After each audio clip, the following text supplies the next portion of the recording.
Bismillahirrahmanirrahim. Assalamualaikum warahmatullahi taala wabarakatuh. Hari ini kumpulan kami iaitu saya Muhammad Aswad, Aini Saadah, Nurul Aliyah dan Azrin akan membentangkan berkaitan birokrasi dalam pendidikan di Malaysia. Adakah anda percaya bahawa sistem pendidikan anda telah melaksanakan birokrasi? Jawapannya, ya. Kerana merujuk kepada struktur organisasi, proses dan prosedur yang digunakan untuk pengurusan sesuatu institusi. Nombor dua, contohnya proses pengurusan sekolah, dalam penyusunan kurikulum, penilaian murid dan pengurusan sumber manusia sama ada di peringkat sekolah ataupun peringkat-peringkat yang lain.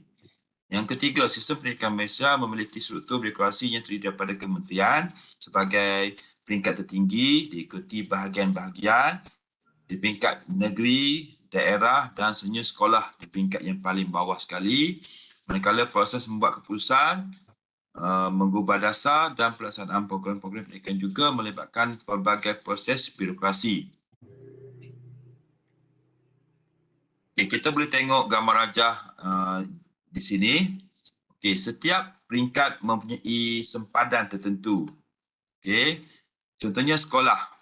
Sekolah mempunyai sempadannya sendiri. Setiap isu ataupun perkara-perkara yang melibatkan sekolah akan mendapat kelulusan peringkat sekolah terlebih dahulu. Contohnya, permohonan kenaikan pangkat oleh guru mesti mendapat kebenaran pengetua sebagai ketua jabatan. Selepas mendapat kelulusan akan diangkat ke peringkat yang lebih tinggi iaitu PPD, sebenarnya JPN dan bahagian.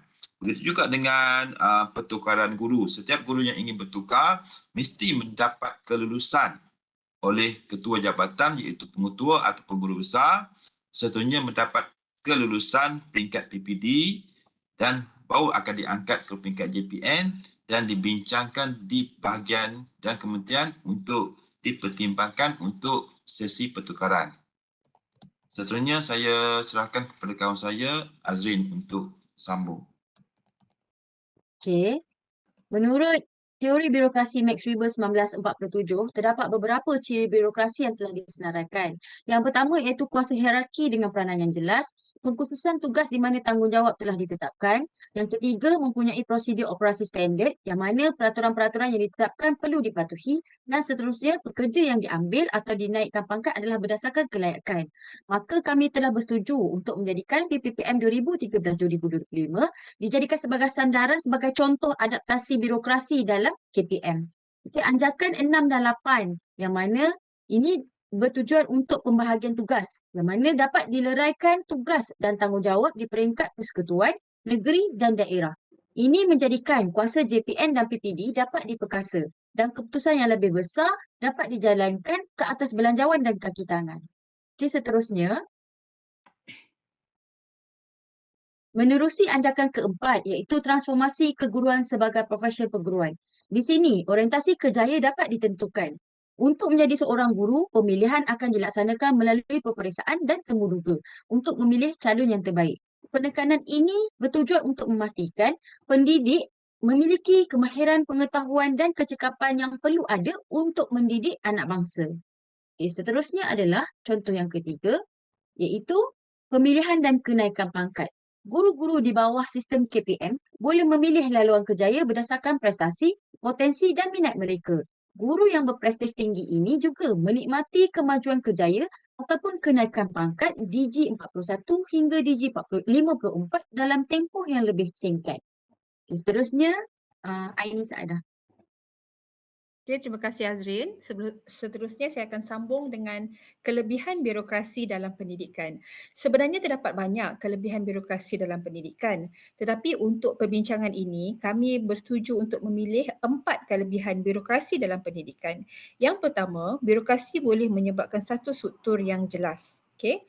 Kerana dalam setiap peringkat pengurusan pentadbiran pendidikan bermula daripada KPM sehinggalah kepada guru-guru di sekolah, kita semua ada job description ataupun JD yang memandu setiap peranan individu dalam sistem pendidikan. Okey, menurut Churchett dan D. Talbot tahun 2020, birokrasi menjelaskan tanggungjawab, saling kerjasama dan proses yang kompleks dalam pendidikan. Yang kedua, birokrasi dalam pendidikan juga menyebabkan satu situasi yang konsisten dan standard.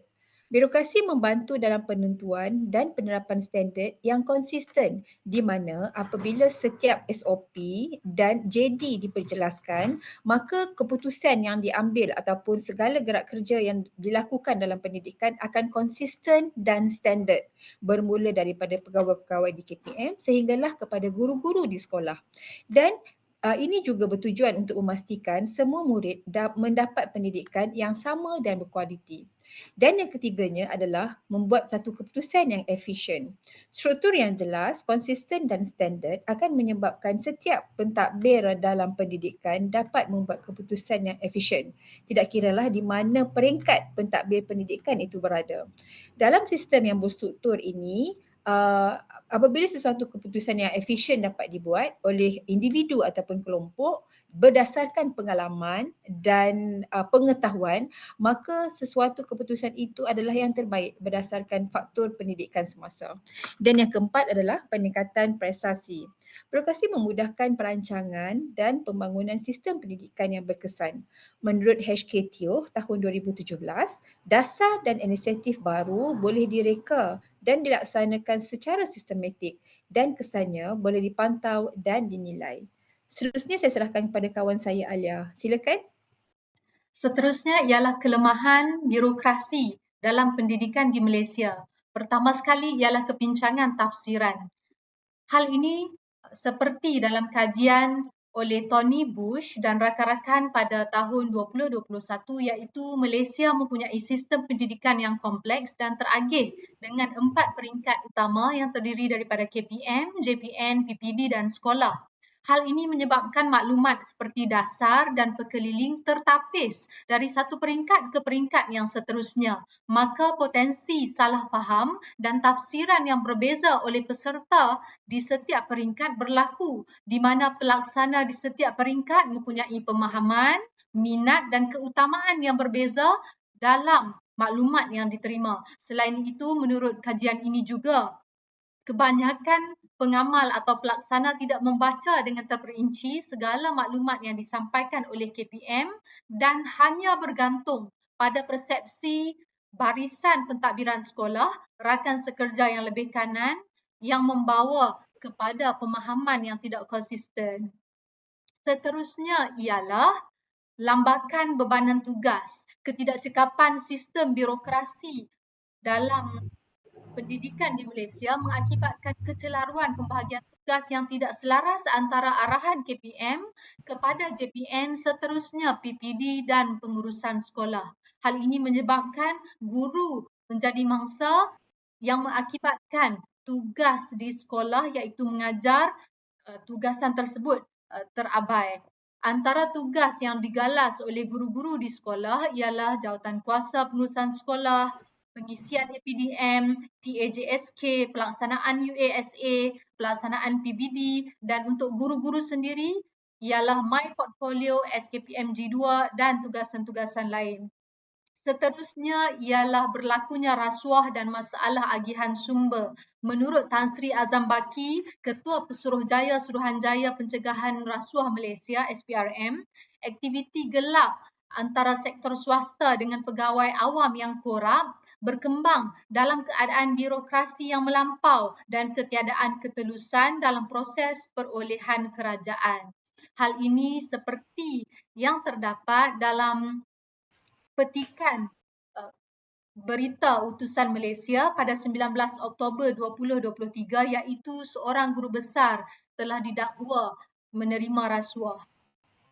Kesimpulannya, birokrasi sememangnya memberikan kesan kepada pendidikan di Malaysia dan ada kesan baik dan juga beberapa kelemahan untuk ditangani oleh pelaksana dalam sistem pendidikan tersebut. Berikut ialah rujukan dalam pembentangan kami. Sekian sahaja daripada kami. Terima kasih.